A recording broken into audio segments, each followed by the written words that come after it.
Hello everyone, let's start the solution of concept of physics, part 1. Chapter 5, Newton's law of motion. Question number 31 कह रहा है, consider the situation in the figure. Both the pulley and the string are light and all the surfaces are frictionless. Find the acceleration of the mass m, find the tension in the string, calculate the force exerted by the clamp on the pulley A.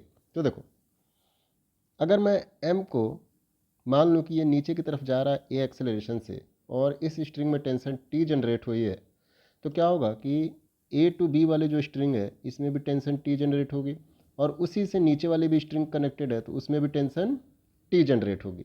अब अगर B पे देखा जाए तो B पे total जो tension generate हो रही है वो 2T हो रही है। मतलब कि ये जो 2M वाला जो है यहाँ पे जो स्ट्रिंग है यहाँ पे टेंशन कितनी जनरेट होगी 2T। अब देखो, अगर ये M वाला नीचे जा रहा है A एक्सेलरेशन से तो ये जो पुली है ये जाएगी, पुली बी जो है वो एक्सेलरेशन a/2 से जाएगी।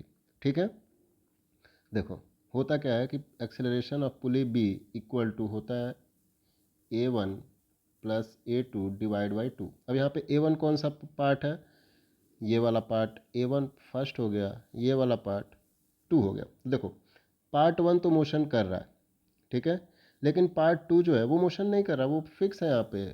ठीक है, यहाँ पे ये फिक्स है, तो यहाँ से एक्सेलरेशन ऑफ बी जो आएगी वो आ जाएगी कितनी a/2। इसीलिए जो 2m मास है वो भी इधर कितने एक्सेलरेशन से जाएगा a/2 से।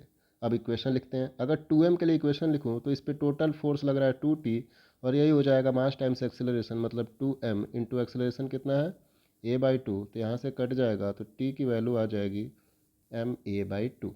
अब देखो m के लिए इक्वेशन लिखें तो क्या हो जाएगी mg minus T equal to mass times acceleration.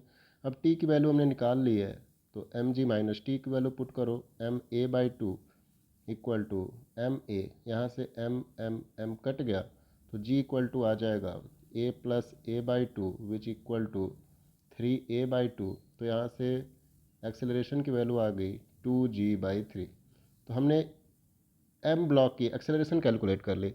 अब इस एक्सेलरेशन को यहाँ पे टेंशन में पुट कर देंगे तो हमें टेंशन कैलकुलेट हो जाएगी m/2 इंटू ए की वैल्यू कितनी है 2g/3। तो यहाँ से देखो 2 से 2 कट गया, टेंशन की वैल्यू आ गई mg/3। तो हमने टेंशन भी कैलकुलेट कर ली। अब कह रहा है पुली ए पे कितना फोर्स लग रहा है, तो देखो पुली ए मान लेते हैं ये, तो इस पर नीचे वाली स्ट्रिंग टेंशन T लगा रही है और इधर वाली स्ट्रिंग टेंशन T लगा रही है। ये दोनों 90 डिग्री पे है तो इनका जो रिएक्शंट आएगा रिजल्टेंट वो R 45 डिग्री एंगल पे आएगा। ठीक है, और ये रिजल्टेंट R हो जाएगा √T² plus T² which equal to T√2 और T की वैल्यू हमने कैलकुलेट कर रखी है कितना mg/3, तो mg/3√2। तो ये हमारा पुली ए पे नेट फोर्स आ गया। I hope you understand it well. Thank you.